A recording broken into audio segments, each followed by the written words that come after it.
واحد اتنين تلاتة، كلمة وعي ان ابقى دريان. يعني ايه وعي؟ يعني ابقى دريان. دريان بايه ببساطة؟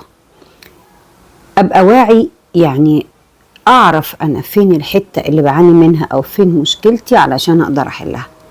الف ب، حل اي مشكلة تبدأ من معرفة السبب، او تبدأ ان انا عندي اصلا مشكلة علشان اقدر احلها او ادور على مساعدة ليها. لكن طول ما انا متخيل ان انا بيرفكت، انا جامد جدا، انا واد ما حصلتش. على فكرة مش انا اللي عندي المشكلة، انت مش فاهماني، هم اللي عندهم مشكلة. لا، في جزء هيبقى علينا ده فور شور. انت يا باشا ما انتش الراجل اللي معدي السمكه ومقطع ديلها، يعني ما حدش بيقول كده.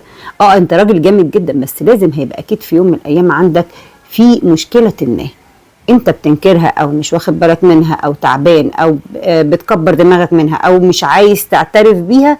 دي مشكلتك الحقيقه. ليه بقول كده؟ لانه هيجي في وقت عليك هتكتشف ان انت تعبان جدا بسبب المشكله اللي انت اصلا مش عايز تعترف بيها.